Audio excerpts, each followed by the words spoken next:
হোটেলে cake take কেটে বেরিয়ে পড়েছি আমরা যাচ্ছি এখন বিচের দিকে। দুপুরবেলা যেতে পারিনি, হোটেলে ঢুকতে ঢুকতে অনেকটা দেরি হয়ে গেছে, তাই এখন বিকেলবেলাতেই চললাম। এই সামনে দেখুন সেই জাহাজ বাড়ি যাকে বলে, সেই জাহাজ বাড়ি রয়েছে, দেখাচ্ছি। এই সেই জাহাজ বাড়ি, এখান থেকে বিচ একটুখানি। ইনি খুব এক্সাইটেড। এটা হচ্ছে দীঘার কফি হাউস। এই যে জাহাজ বাড়ি, এর মধ্যেই রয়েছে দীঘার কফি হাউস। সবাই স্নান করে ফিরছে। আমাদের আজকে আর স্নান হলো না, ওয়েদারটা খুব সুন্দর। দেখুন শঙ্খ নিয়ে বসেছে। চলুন বিচ অব্দি যাই, তারপর আপনাদেরকে আবার দেখাচ্ছি। আজকে সানডেতে ম্যাক্সিমাম সবাই চলে যায়, এটাই জানতাম আমরা।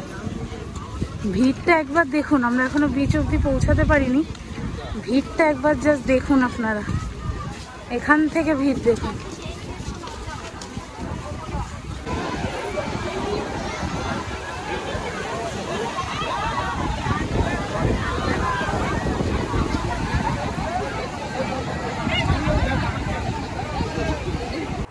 আমরা এখন অন্যরকম লাইফস্টাইল সবাই বিলং করি। পুরনো স্মৃতিগুলো মানুষের কাছে হারিয়েই যাচ্ছে। তবে আমি মনে করি আমি যে যে জিনিসগুলো ছোটোবেলায় পেয়েছি, আমার ছেলেও যেন সেই জিনিসগুলো পায়। তবে অনেক জিনিস হারিয়ে গেছে, তার মধ্যে এটাও একটা। এগুলো হয়তো ওরা বড় হয়ে গেলে আর দেখতেই পাবে না। তাও আমি যখন খুঁজে পাই পুরনো জিনিস, ওকে সবসময় সেগুলো দিয়ে খেলার চেষ্টা করি। মানুষরা এখন সবাই খুব ব্যস্ত, সবাই যে যার ফিল্ডে খুব ব্যস্ত, তাই বাচ্চাকে সময় দেওয়াও একটা বড় কাজ। দেখুন ওখানে গিয়ে সমুদ্রের পাড়ে অনেক রকম খাবার ছিল, সবটাই আপনাদেরকে দেখাবো যে সেদিন সন্ধ্যাবেলায় আমরা কি কি করেছি। তবে তার মধ্যে এটাও একটা ছিল, গোলা। এই গোলাগুলো হয়তো আপনারা বলতেই পারেন এখানেও পাওয়া যায়। হ্যাঁ, অবশ্যই এখানেও পাওয়া যায়, কিন্তু যখন কোথাও ঘুরতে যাবেন না, তখন মনে হয় কি সেই জায়গার জিনিসটাই হয়তো খুব স্পেশাল। তাই একটা কালাখাট্টা নিয়েছিলাম। দাদা খুব যত্ন করে জিনিসটাকে বানাচ্ছিল। দীঘা এখন অনেক অন্যরকম হয়ে গেছে, আগের মতো সেই ঝাউবন নেই। এখন ঝাউবনের মধ্যে ঢেউসাগর একটা পার্ক খুলেছে, পার্কটাও খুব সুন্দর করেছে। হ্যাঁ, কারুর কাছে দীঘা এখন ভালো লাগতে পারে, আবার কারুর কাছে পুরনো সেই ঝাউবনের দীঘাই ভালো লাগে। তবে যে যাই পরিবর্তন হোক না কেন, দীঘা বাঙালির কাছে একদম খুবই ভালো লাগার জায়গা। মানুষে যে লাইফে কতবার করে দীঘা গেছে সেটা সে গুণে বলতে পারবে না। আমরাও গেছি বেশ কয়েকবার, তবে ছেলেকে নিয়ে এই প্রথমবার দীঘায় যাওয়া। আমার ছেলে খুবই ছোট, তবে আমি ছেলেকে সব রকম পরিস্থিতির সাথে মানুষ করি। ওকে সব রকম খাবার আমরা যেগুলো ট্রাই করি ওকেও দেওয়ার চেষ্টা করি। তবে এই গোলাটা আমি ওকে সেধেছিলাম, তবে ও নিজে থেকেই বলল যে না, এটা খাবে না। ও প্রথমে ভেবেছিল এটা আইসক্রিম, এটা আইসক্রিমের কাঠিটা দেখে তাই ভেবেছিল। সমুদ্রের পাড়ে আসলে গোলা খেতে হয়। ভয়েস কতটা পাচ্ছেন জানি না, এতটা আওয়াজ হচ্ছে জলের।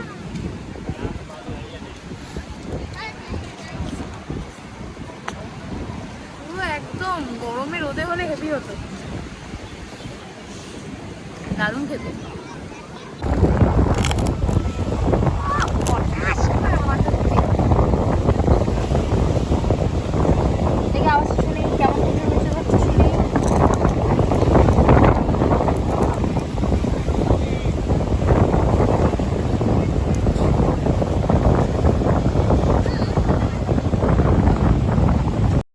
দীঘার পাড়ে যে মাছ ভাজাগুলো পাওয়া যেত, সেগুলো এখন পাড় থেকে একটা আলাদা সেপারেট জায়গায় করে দিয়েছে।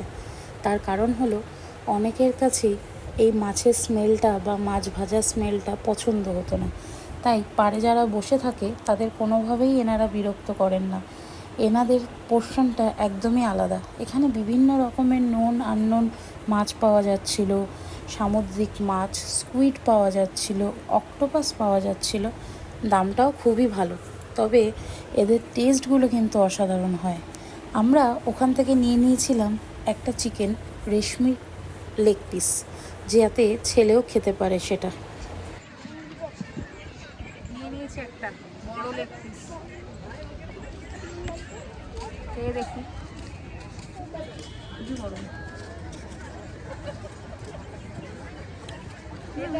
বসো বসো বসো।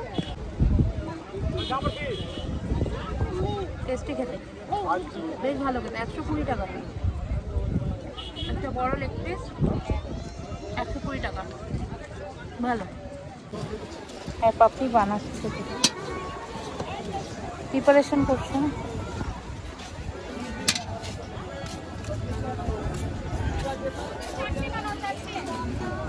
চারটে দিবে।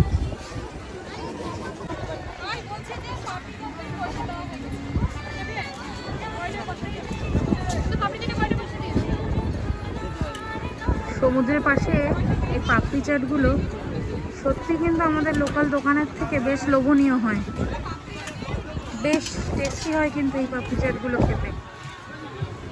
এটাকে ট্রাই করতেই হয় এগুলো আসলে দীঘাতে। তুমি কি খাচ্ছ? কি খাচ্ছ? পাপড়। তুমি চিকেনটা কেমন খেয়েছিলে? ওটা কি টেস্টি টেস্টি ছিল? আচ্ছা,